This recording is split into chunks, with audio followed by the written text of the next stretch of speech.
Selamat siang, inilah headline news pukul 11 waktu Indonesia Barat. Saya Anggi Asibuan. Pemirsa, Presiden Joko Widodo menerima CEO Microsoft di Istana Merdeka, Jakarta. Pertemuan ini disebut membahas komitmen investasi, termasuk pengembangan sumber daya manusia khusus di bidang kecerdasan buatan. CEO Microsoft, Satya Nadella, tiba di Kompleks Istana Jakarta sekitar pukul 8.25 waktu Indonesia Barat. Sebelumnya, Menkominfo Budi Aristiadi yang datang terlebih dahulu menyatakan kepada awak media bahwa pertemuan kali ini membahas realisasi investasi triliunan rupiah. Salah satunya adalah untuk pengembangan talenta digital Indonesia, khusus untuk Artificial Intelligence atau AI. Untuk mengetahui informasi selengkapnya, kami terhubung dengan jurnalis Metro TV, Yunia Harsari, langsung dari Istana Jakarta. Yunia, selamat siang. Apa poin penting hasil pertemuan antara Presiden Jokowi dengan CEO Microsoft ini? Selamat siang, Anggi. Pertemuan antara Presiden Joko Widodo dengan CEO Microsoft Satya Nadella ini berlangsung singkat, tidak lebih dari 30 menit. Ada setidaknya 4 poin yang kami catat sebagai hasil pertemuan antara Presiden dan juga CEO Microsoft pada pagi hari ini. Yang pertama, Satya Nadella menyampaikan kepada Presiden Joko Widodo akan berinvestasi selama 4 tahun ke depan ini dalam pengembangan infrastruktur kecerdasan buatan atau Artificial Intelligence dan juga komputasi awan atau cloud computing, serta kesempatan pelatihan untuk kecerdasan buatan atau AI bagi 840.000 talenta digital yang ada di Indonesia. Yang kedua, ini juga ada dukungan dari Microsoft untuk komunitas-komunitas developer yang sedang berkembang di Indonesia. Seperti salah satunya ini melalui program AI Odyssey yang diharapkan ini dapat menjangkau 10.000 developer dengan menggunakan Microsoft Credential. Nah, meskipun hingga saat ini Microsoft sendiri belum menyampaikan secara rinci berapa sebetulnya nilai investasi yang dibawa oleh Satya Nadella ke Indonesia dalam pertemuannya dengan Presiden Joko Widodo pada pagi hari ini.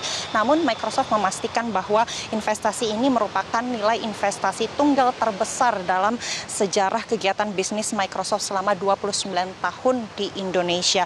Dan yang terakhir, atau ya, poin yang ketiga, maksud kami ini ada juga dari Presiden Joko Widodo meminta adanya pusat riset bersama antara Microsoft dan juga pemerintah Indonesia. Ini memang masih digodok, di mana pastinya nanti jika Microsoft ingin berinvestasi dalam bentuk pusat riset bersama, ini lokasinya akan di mana. Beberapa lokasi yang ditawarkan oleh pemerintah Indonesia ini ada di Bali atau bisa juga di ibu kota Nusantara. Nah, kalau memang ini nanti akan dipilih di IKN, maka Microsoft akan diundang juga oleh pemerintah Indonesia untuk sama-sama membangun IKN, tepatnya untuk membangun Smart City di ibu kota negara yang baru. Dan yang terakhir, ini Presiden juga mendorong Microsoft untuk sama-sama mengembangkan sektor-sektor di Indonesia yang dapat dikembangkan lebih jauh lagi dengan menggunakan teknologi, terutama ini adalah untuk kecerdasan buatan atau AI. Beberapa di antaranya ini adalah seperti sektor pertanian dan juga perikanan. Nah, sebelumnya memang kalau kita bisa kilas balik sedikit,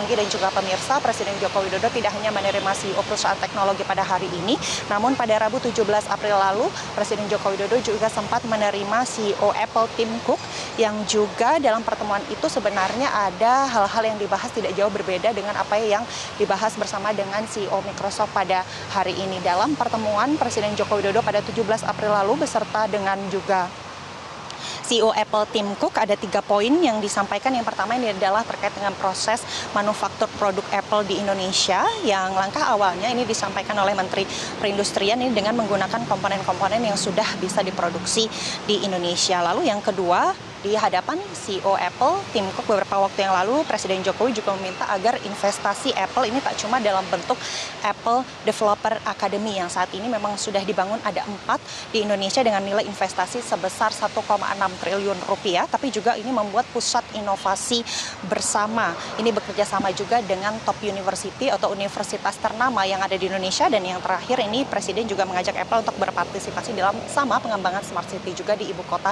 Nusantara. Jadi pada intinya, Anggi dan juga pemirsa, pemerintah ini ingin kehadiran dari perusahaan-perusahaan teknologi ini tidak hanya sekedar seremoni belaka, tapi bagaimana juga bisa memberikan manfaat bagi Indonesia sebagai epicentrum dalam ekosistem digital dunia. Sementara demikian dapat kami laporkan dari Istana Jakarta. Saya kembalikan ke Anda, Anggi, di studio. Yunia Harsari, terima kasih atas laporan Anda.